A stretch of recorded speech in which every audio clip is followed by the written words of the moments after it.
Next on the list, William Coyne. Are you here to speak? Aaron Santos. Matthew Emershe. I think we had heard from you earlier. I just wanted to be sure. Margaret Gorman. Wendy Hyder-Bernays. Christina Marshall. Tricia McCarthy. Eliana Morales. One moment, please. Carrie Tull. Daniel Santos.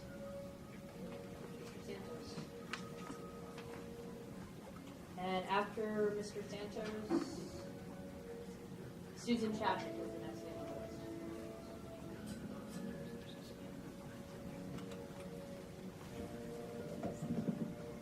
list. My name is Dan Santos. I'm the Director of Public Works for the town of Barnstable. And as such, I am responsible for the Hyannis water system, which you've heard a little bit about today. The foremost mission, it is in fact our mission, in the Department of Public Works for the Hyannis water system is to provide safe drinking water. And we take that mission very seriously. And everything that we do is to that end. 3 years ago, when the EPA chose to reduce the health advisory from 200 parts per trillion to 70 parts per trillion, with very little notice, that put us instantly in a situation where we had to decide whether to continue to pump water that we could, because we weren't being regulated not to, or to not pump water and to take the health advisory seriously, which we did. We immediately shut off wells under that health advisory, notified our public, worked with DEP to great expense, as you'll see in just a moment. So that's an example of the action we took. So what I'm hoping to avoid is another situation like that. While we support the development of MCLs through the DEP process, and that's the way we think it should go. And if I'm not a scientist, I'm an engineer, and if PFASs shouldn't be in our water or shouldn't be in our water at a certain level, then there should be an appropriate MCL, and we will support that and we will comply with that. However, it has to go through the process, and it has to consider all the implications of doing that. And that's why I can't support the petition approach that CLF is proposing, where we immediately set lower standards. Because immediately setting standards puts me into the situation all over again where I don't comply any longer. And I don't have other sources for water. We've put treatment systems in. We have connected to nearby water systems, the town of Yarmouth, other systems within Barnstable. We've done everything we can to maximize our water. But if this level goes down to 20 parts per trillion, I'm out of business again. So these are the realities of this from someone who's operating a water system. And Heather from CLF mentioned that we should be treating down to 1 part per trillion, and it's going to cost some money. Well, it's much more than costing some money. To date, I've spent $15 million in the town of Barnstable to develop, design, and permit and construct treatment systems for PFAS. Okay? So the other aspect of this is not only the significant costs, and I'm not suggesting that we shouldn't do it if it's appropriate, and it costs a lot of money. You have to figure out how to do it or find other water supplies. Well, with the level so low and with the ubiquitous nature of PFAS in our environment, I'm not sure there's any water supply that's not going to have PFAS in it, which is going to be truly problematic for all of us, not just those that are doing it today. The other thing I wanted to mention was the seemingly disconnection in DEP between their Bureau of Water Supply and Bureau of Wayside Cleanup. Bureau of Water Supply, they're responsible, they work with us, making sure that we're treating this water. The Bureau of Wayside Cleanup, as I mentioned before, allows the county to continue operating their firefighter training area that contaminated this water supply. That's cost me $15 million to fix.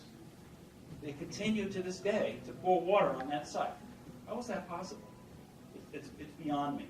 We've asked the state to deal with the DEP to look into this, and the answer, frankly, one of the answers is because we put a treatment system in to treat the water supply, that's addressed in the public health issue. Well, that's not appropriate. We've spent $15 million. The county, who has to clean up the site, has spent a few $100,000. They don't know where the contamination goes. They don't know where the leading extent of it is. We have ponds that are contaminated. This is a situation where I think DEP has to be coordinated in their approach. Be protective of public health as they are with the water supply, but also to clean up the site. That site continues to contaminate the public water supply every single day, from rainwater and from the water they apply to drain. They need to stop that operation so they can clean up their site and we can process and provide clean drinking water. Thank you.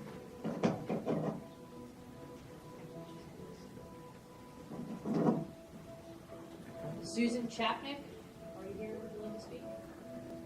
Of NEH. And then the final name I have on the list is Bill Garin.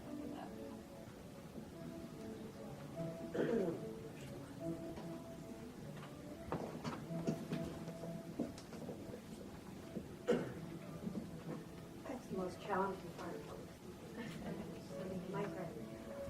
it. My name is Susan Chapman. I'm an environmental chemist with New Environmental Horizons. I'm also an appointed member of the Bureau of Waste Site Cleanup Advisory Committee, so I'm familiar with the PFAS issues from that perspective. I'm not a toxicologist, so I'm not going to speak to the previous comments or to the petition about what level PFAS should be set at. I don't feel that that's my area of expertise. However, people who know me from the Bureau of Waste Site Cleanup know that I champion scientific integrity in making decisions based on good science. Given that, I feel it's critically important that we address the analytical issues that have to be resolved before we can obtain accurate data to either compare to whatever new standards we're setting, to evaluate drinking water or other sources, groundwater, soils, biosolids, which are even more challenging to analyze, or decide that a treatment technology is in fact working. Currently, as you've heard from several of the other speakers, we have limited means to do this analytically. We have the EPA method 537, which is a drinking water method, which looks at 14 PFAS compounds right now. They have developed additional methods under their compendium of analytical methods called SW846. These methods look for 24 PFAS compounds. So obviously, with the information you've been given before, that there are thousands of PFAS compounds, we're only hitting the tip of the iceberg here, analytically. Additionally, and the gentleman who was impacted in Westfield spoke eloquently about this a few minutes ago, there are other precursors to PFAS compounds. Precursors are polyfluorinated compounds that with microbial degradation can turn into PFAS. And this is commonly what's happening when you have water that's going into a wastewater treatment plant and it has no PFAS, low levels, or non-chemical, and it's coming out the other end with PFAS compounds, and that's ending up in your biosolids and getting placed on land. People wonder, where is that coming from? That's where it's coming from, these precursors. This total oxidizable precursor assay was mentioned as a possible solution to analyzing all the PFASs. I will say it's not as simple as that analytically. There are problems with that analysis, as with the others. It's false positives, meaning you get a number that's really not there, and false negatives, where you don't know if PFAS is there or not. So I will just say this is a complex analytical issue. It is really important that we work together analytically with the regulatory agencies. I personally look forward to working with DEP on the analytical complexity and the policy challenges to getting this right. I will leave with one example. Back when we were very concerned about PCBs, which we still are, but back when they were emerging contaminant, 20 years ago, whatever, we regulated PCBs as total PCBs. We later discovered that there is a whole plethora of different chemicals that make up total PCBs. Those are polychlorinated bimetal compounds, which are toxic. Those are called congeners. There's 209 congeners. So what I'm trying to say is we've been in this case before. There aren't 1,000 congeners, but we've been in this case before where there's a class of compounds, PCBs, where individual compounds can be analyzed that have different levels of toxicity. Again, I'm not a toxicologist, but I will say that the chemical differences in the different PFASs, long chain, short chain, branch chains, would speak to me that they may have different toxicities. What we did in the PCB realm is we looked at total PCBs, but then we looked at congeners, and we looked at example congeners that were the most toxic as markers for doing something in the environment. And we set up toxicity equivalent factors to the most toxic of those compounds compared to the total of what would be in there. I'm just throwing that out as a model. I think that looking at PFAS as a class of compounds, though the regulators may decide to do that, would be very, very challenging analytically. How would we analyze that as a class of compounds and include the precursors? I don't see that happening in the near future with the technologies that we have. Thank you. Phil Garin of the Mass Coalition of Water Resources Stewardship. Phil is the last person on the list. I've heard from at least one other individual who'd like to speak, so we'll give an opportunity for anyone else who would like to speak in a moment. Good afternoon. I'm Phil Garin. I'm the president of the Massachusetts Coalition for Water Resources Stewardship. We are a nonprofit that represents municipal interests in the world of drinking water, wastewater, and stormwater. The world we're in today, where we have technology that can detect contaminants down to now less than a part per trillion, is a difficult world for DEP, and it's a difficult world for all of us. Because we can detect things, but we don't necessarily know what those findings mean. The science on toxicology of minute amounts of contaminants it's developing, it's emerging, but it's not as certain as we'd like it to be. And that is the world of PFAS that we're talking about today. So we can find PFAS, it's apparently everywhere. It's going to be found in more and more water supplies, no doubt. But what do these low levels really mean? Are they a health threat? Are they an environmental concern? As the science is developing, and it is changing rapidly, we'll learn more and more.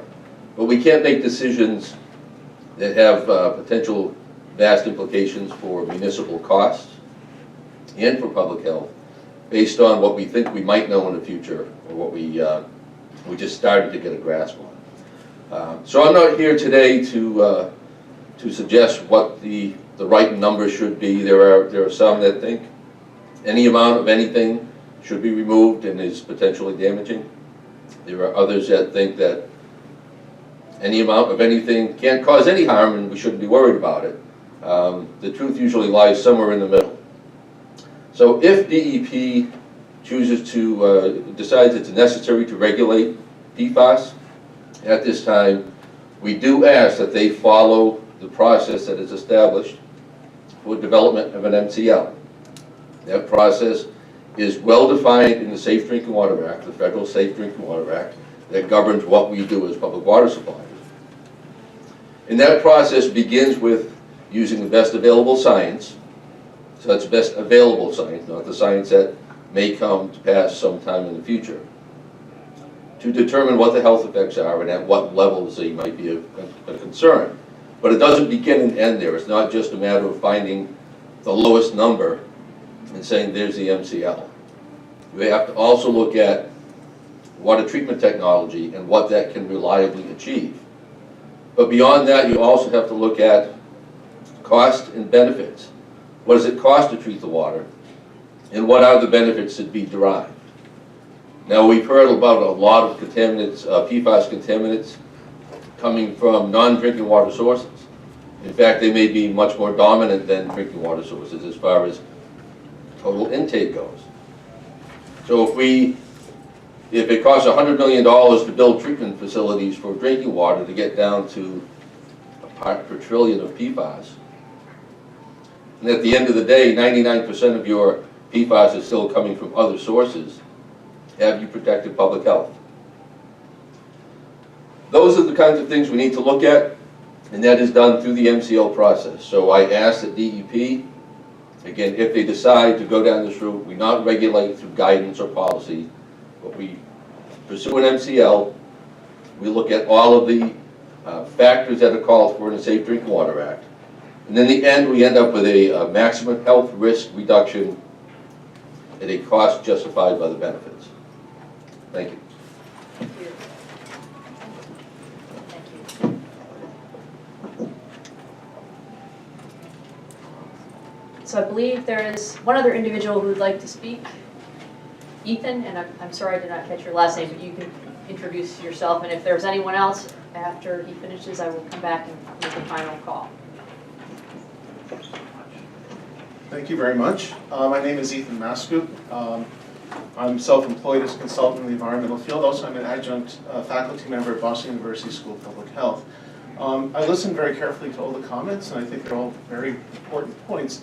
But I would like to add my voice to a couple of things. One is, I think it's critical, we know enough about PFAS, we know enough about the types of chemicals that I think it should be treated as a class.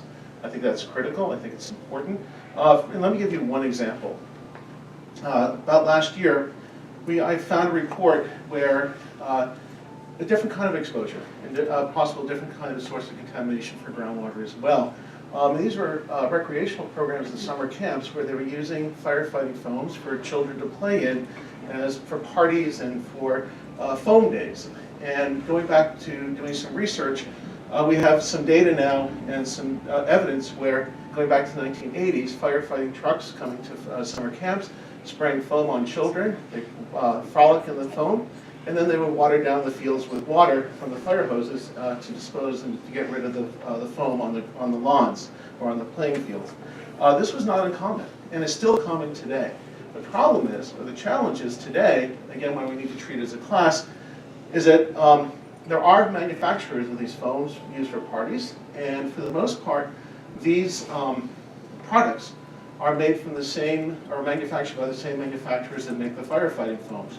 However, when you look at the material safety data sheets, the MassDEP, almost all the products throughout, all the ones that we've checked so far, all the products have at least anywhere from 5 to maybe 50% of proprietary ingredients in their products. So we don't know, other than the fact that they're surfactants, excuse me. We don't know if they're dangerous or not. We don't know if they're hazardous or not, but it is a challenge. So these are sources that I believe require us to meet the challenge, the various technical challenges of treating it as a full class and also lowering the standards. Two other points I want to make, and that is actually one last point. And I believe too that what's also necessary as we work on this and perhaps making this a regulatory MCL, I think standards for testing and sampling is critical. Right now, what I'm seeing out in the field is a wide variety of practices among the licensed site professionals in terms of how they tested, where they tested, and so forth and so on. So some standards and protocols are absolutely required, in my opinion. Thank you very much. problem. It sure is. And I just want to make sure that there's no one else here who would like to speak.